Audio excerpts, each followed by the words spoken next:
Olá, tudo bom? Sou o professor Pedro de Linguagens aqui do Pré-ENEM Legal e hoje a gente vai continuar nossa aula sobre tipologias textuais, né? A gente já teve uma aula sobre narração e dissertação e hoje nós vamos falar um pouquinho sobre as outras 3 tipologias que faltaram. A gente vai falar um pouquinho sobre a injunção, a exposição e a descrição. Sei que os nomes, principalmente injunção, né, é meio complicadinho, mas fica aqui porque é uma aula bem tranquila, são tipologias bem fáceis de lembrar e de entender, e só de olhar o exemplo você já vai conseguir perceber o que ela quer dizer pra gente. Então vamos começar pela mais simples, ok? Que é a tipologia injuntiva ou a injunção. Pessoal, injunção, os textos injuntivos, eles vão ter um objetivo principal, que é auxiliar o leitor a contemplar ou a completar alguma coisa. Então, por meio de uma etapa, por meio de passo a passo, sequencial, ele vai te ensinar, vai te ajudar a completar uma atividade. E aí, por meio dessa descrição de características, a gente já consegue pensar em vários gêneros, né? Por exemplo, o manual de instruções. Pensa aqui comigo, para que serve um manual de instrução? Para te dar instruções, te ajudar a completar algo por meio de instruções. Tipologia injuntiva.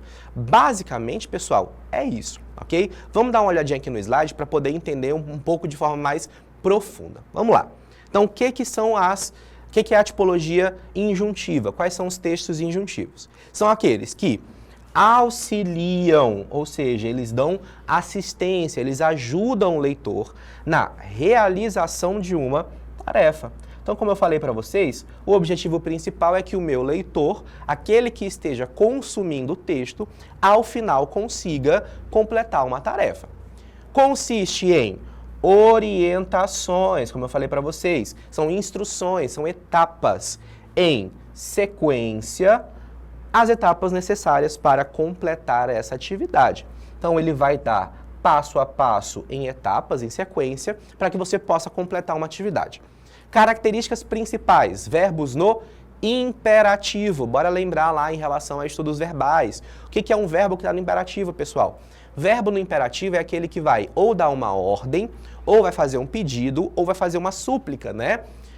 Aqui nos textos injuntivos, na tipologia injuntiva, somente quando expressa a ordem. Então, faça aquilo, pense naquilo, compre aquilo, ok? Então, verbos que vão expressar a ideia de ordem. Encadeamento sequencial, como eu falei para vocês, é uma sequência de etapas que estão encadeadas, né? Vão acontecer uma depois da outra. Eu tenho passo 1, passo 2, passo 3 e assim por diante. E a linguagem tem que ser objetiva, ou seja, ela não vai ter interferência do autor. Eu não vou ter nenhuma opinião aqui, não vou ter nenhum sentimento, nenhuma subjetividade. Ela precisa ser objetiva para que eu consiga chegar ao meu objetivo final. E claro, simples, né, pessoal? Porque quanto mais simples e mais direto for a minha instrução, mais fácil eu consigo realizá-la. Os textos que vão participar aqui da categoria injuntiva, né, da tipologia injuntiva, normalmente são textos que têm muito acesso à população, né? Então, muitas pessoas, muitos leitores vão ter acesso a esse texto. Então, quanto mais objetivo e simples possível, melhor, porque o objetivo ele vai ser contemplado. Muito bem, olha esse exemplo aqui, pessoal. Nós temos uma campanha publicitária que foi divulgada aí durante a pandemia, lá em 2020, né, do Covid, e pelo Ministério da Saúde, né, divulgada pelo Ministério da Saúde, que ensina o leitor a lavar as mãos. Então, a gente tinha uma necessidade, né, o leitor precisava saber que lavar a mão não é só passar sabão e passar na água e já tá limpo, porque a gente tinha uma necessidade higiênica, né, de prevenção, de espalhar o vírus. Então, ele vai trazer, por meio de etapas, o passo a passo de como lavar as mãos. Presta atenção aqui nesse texto, nos verbos. Olha aqui, ó. Passo 1. Molhe as mãos e depois coloque o sabão. Olha os verbos. Nós temos o verbo molhe e coloque. Esses dois verbos têm uma característica em comum. Quais são? A característica é que os dois expressam uma ordem. Ele não está falando, talvez você deve molhar a sua mão, ou então, molhou a mão? Não, ele está dizendo molhe, está te ordenando a molhar a mão. Coloque. Então, ele está dando ordens, esses verbos aqui estão no imperativo. Ok? Então, para que vai servir esse meu texto? Esse meu texto vai servir para instruir você, leitor, em como lavar as mãos. Ok? Quais são os principais gêneros? Receitas culinárias, qual que é o objetivo? Ensinar o leitor a fazer um bolo, a fazer uma massa, uma lasanha, por exemplo. Manual de instruções, porque o objetivo é instruir, né? E bulas de remédio, né? Para ensinar você a como tomar aquele remédio, qual que é o tempo certo, enfim. Tranquilo? Então, injunção é só isso, pessoal. Ensinar por meio de um passo a passo a chegar a um objetivo comum. Bora para a próxima tipologia. Tipologia expositiva ou exposição. Agora, se a injunção é fácil, a exposição é fácil ao quadrado, né? Porque o próprio nome já explica. Exposição eu estou expondo. Mas expondo o quê? Uma opinião? Não, lembrando que expor opinião é uma dissertação expositiva. Na exposição eu vou expor fatos concretos, ok? Eu vou expor características factuais que existem, que são fáceis de ser apreendidas. Então, quais são as principais características? Textos imparciais, não vai ter opinião do leitor. O uso de uma linguagem clara e direta. Ó, olha aqui para mim. Se eu vejo a minha camisa, como que eu vou expor essa camisa? A camisa, ela é preta. Não é um fato que a camisa é preta?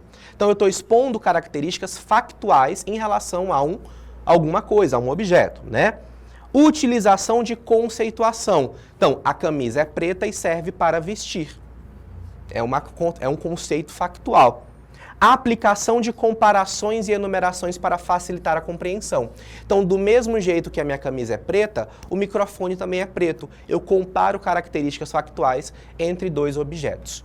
Olha que fácil, hein? Não vão confundir, pessoal, com a dissertação expositiva, porque a dissertação ela vai, no seu núcleo fundamental, discutir ideias, né? Pensar ideias. E aqui não, eu vou ter exposição de questões factuais e concretas. Próximo. Na exposição, a gente vai ter também os gêneros principais, e aqui a gente tem, por exemplo, seminários, né? Está sendo exposta uma informação de forma concreta e factual. Palestras, essa aula é uma exposição. Por quê? Porque eu estou apresentando a vocês fatos sobre a língua portuguesa, sobre linguagens, de maneira clara e objetiva. Muito bom. Próximo gênero textual, por último, nós temos a descrição. E aí, se a exposição é fácil ao quadrado, a descrição é fácil ao cubo. Porque descrever é apresentar características. E aqui, pessoal, diferente da exposição, eu posso, por exemplo, ter um olhar mais subjetivo, em que eu vou ter, por exemplo, uma descrição subjetiva. Ok? Então, ó, baseia-se nas experiências sensoriais que quem vai ter? O autor. Então, por exemplo, o professor Pedro está bem enquadrado. Algumas pessoas podem concordar com isso ou não. Pode dizer que eu estou meio para a direita, meio para a esquerda. A sensação que você, autor, que vai dar essa descrição é que vai influenciar de fato na descrição. Então, não necessariamente ela tem um caráter imparcial. Ela pode e vai utilizar as experiências sensoriais do autor para criar aquela descrição específica, né? E compartilha com o leitor. Usa os 5 sentidos para ajudar na imaginação do que está sendo descrito. Então, se eu falo assim, então quando eu chego no shopping, o cheiro é uma sensação minha, né? Pessoal, subjetiva, que vai te ajudar a imaginar como que é a sensação de ir ao shopping, por exemplo. Ok? Então, eu utilizo as minhas sensações, os meus fatores sensoriais, para descrever alguma coisa para você. Essa descrição foca em algo que não muda. Então, a ideia é que eu vou estar parado no tempo com aquele objeto. E os verbos usados geralmente mostram o estado daquele momento que eu estou descrevendo. As características podem ser tanto física quanto emocional. Então, eu posso falar, por exemplo, que o cheiro daquele picolé de manga me traz uma sensação de nostalgia. Mas é só para mim. Tem problema? Não, porque eu estou utilizando uma descrição subjetiva para te ajudar a entender o que eu estou sentindo também. Ok? Incluindo tanto os aspectos objetivos quanto subjetivos. Objetivos, em que eu não vou ter a intromissão, né? Eu não vou ter a presença da opinião do autor, então é imparcial. E o subjetivo é quando eu vou ter a opinião do autor apresentada junto. Tranquilo? Quais são os principais gêneros da descrição? Os diários. né? Eu vou contar o meu dia por meio da descrição de emoções e sentimentos que eu tive. As notícias, quando elas apresentam, por exemplo, um classificado, né? Vai descrever uma oportunidade de emprego no jornal. A biografia porque ela vai contar a vida de uma pessoa a partir ou de questões factuais ou de um olhar de uma pessoa sobre a outra, correto?